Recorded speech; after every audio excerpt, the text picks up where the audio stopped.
Before Jackie Robinson broke the color barrier in 1947, a Colombian infielder named Luis Castro quietly stepped onto a major league field.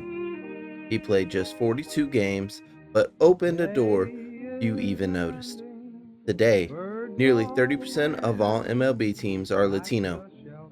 This is the untold story of how Latinos shaped America's pastime, a legacy built on talent, struggle, and cultural pride. Before Jackie Robinson debuted in 1947, baseball's doors opened, but only a crack. For Latino players, it wasn't just race, they also faced language barriers, culture ignorance, and constant pressure to conform.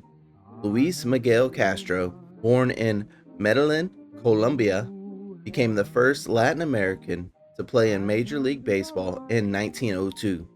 He played for the Philadelphia Athletics, a team that would win the pennant that year. Castro's impact was quiet but historic.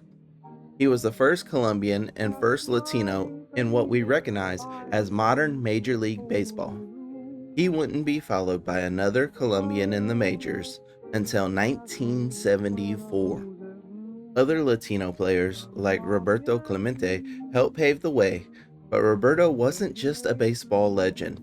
He was a symbol of pride for Puerto Rico.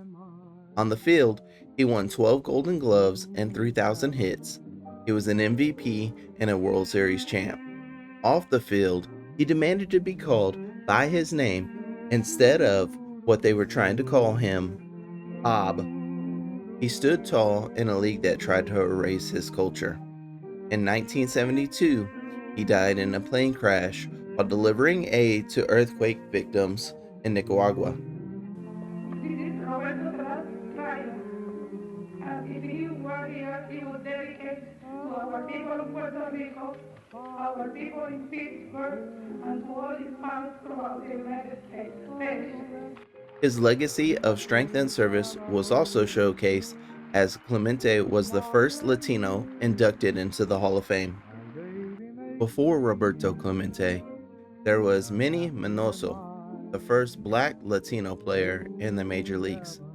Born in Cuba, he was fast, fearless, and one of the best hitters of his time. He wasn't inducted into the Hall of Fame until 2022, decades too late. But for those who knew, he was always elite. But not all stories are triumph. In Los Angeles, the building of Dodgers Stadium came at a steep cost. The forced removal of Mexican American families from their homes in Chavez Ravine. The last family, the Arachigas, was physically dragged from their property by police. An affordable housing promise was broken, replaced with a stadium.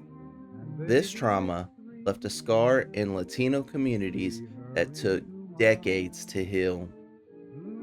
Healing began with connection. In the 1980s, one pitcher took Los Angeles and Mexico by storm. Fernando Venezuela didn't just win games. He gave Latino fans in the U.S. someone who looked like them. He barely spoke English, but he let his curveball do the talking. The Mets got the 8 base runners on against him. Was the toughest stretch he's had so far since coming to the National League. Desea saber si los 3 primeros innings en que 8 metropolitanos se envasaron han sido los innings más difíciles para ti desde que viniste a los Dodgers. Bueno, así es, al principio pues tenía problemas con el control, pues no sé por qué sería que estaba muy parado o así me dijo él. The Dodgers also hired Ecuadorian-born broadcaster Jaime Jarrín. The reason why we're gathered here, but I just wanted to tell you personally that I have decided to cut down my work with the Dodgers to only home games next year, and then it will be the end for me with the Dodgers after 64 years. Jarrín's broadcast brought baseball into thousands of Latino homes. What started as pain evolved into pride. Los Doyos, once used to mock, is now a badge of honor worn on merch by fans across LA. From the Dominican Republic to Venezuela to Mexico, their impact is undeniable. But how often do we hear their stories in school textbooks or highlight reels? Representation isn't just being on the field, it's being remembered. Today, Latino players are reclaiming their culture in subtle but powerful ways. The Ponle Acento campaign called on MLB to respect players' names, accents and all. Adrian Gonzalez posted the now famous video, "The only thing missing is the accent on my name." That simple request sparked a wave. Players across the league joined in, adding accents and embracing their identities with pride. Roberto, Minnie, Fernando, Adrian, these names should echo in the halls of baseball history, just as loud as Jackie's. So as we cheer for towering home runs and clutch strikeouts, let's also remember the cultural battles fought along these base paths. Latino baseball isn't a footnote. It's the story of resilience, rhythm, and revolution.